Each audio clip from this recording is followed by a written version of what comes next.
From Keene in the Shire, the Liberty Media capital of the world, this is Daryl W. Perry, host of FPP Radio News for Tuesday, July 28th, 2015.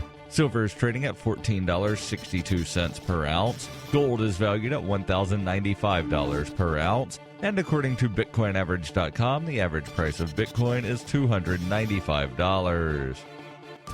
Antiwar.com reports FBI arrest of terror suspects on extremely flimsy pretext, with charges stemming almost entirely from allegations by informants, and the provisions by the FBI of fake weapons to the suspects have become something of a running joke. Attempts to prosecute these people are often extremely difficult, as the allegations are vague and the evidence to support them is usually non-existent. Cases collapse and the FBI has to roll the dice by charging them with something else, hoping something eventually sticks.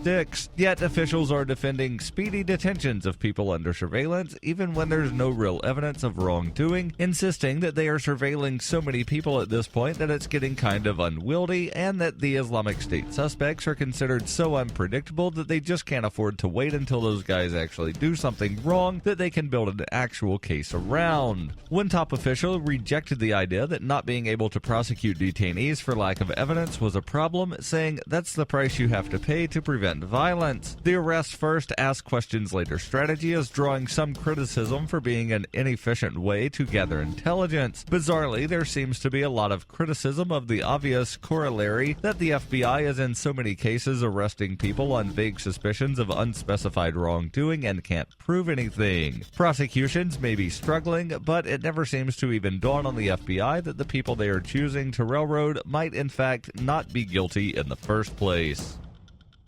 For over 35 years, Roberts & Roberts has been a trusted source for buying and selling your investment-grade precious metals. They also take Bitcoin for precious metal purchases and permanently removed the minimum purchase order for all orders paid in the digital currency. Call Roberts & Roberts today for knowledgeable advice on investing and a forward-thinking approach to new technologies. 850-478-5270 or online at rrbi.co.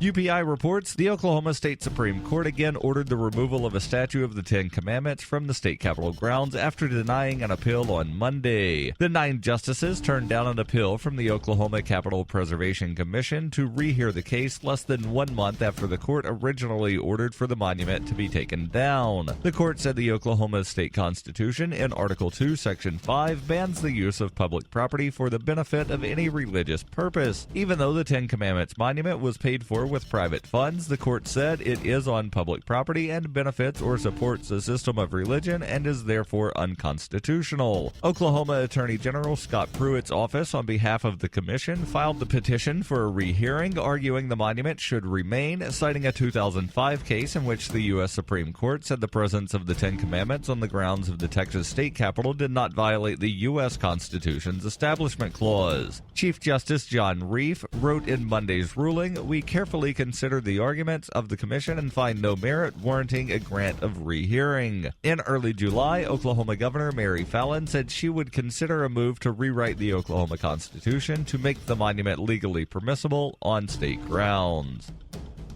In Survivor Max by Davi Barker, 11-year-old Max must survive the zombie apocalypse alone in New Hampshire. Slow-moving and non-thinking, the lame brains swarm his home searching for living flesh. Max must apply his Porcupine Freedom Scouts training to plan his escape, but first he must prove that he's too smart to die. Look for Survivor Max on Facebook and Amazon, or read Chapter 1 free at survivormax.com.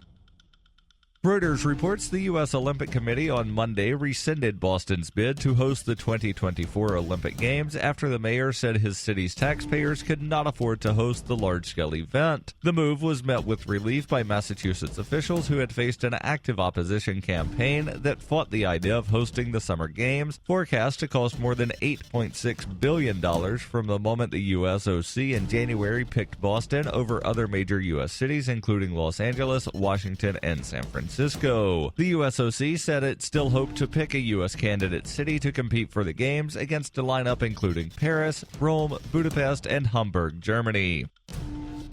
This has been FPP Radio News, online at fppradio.com.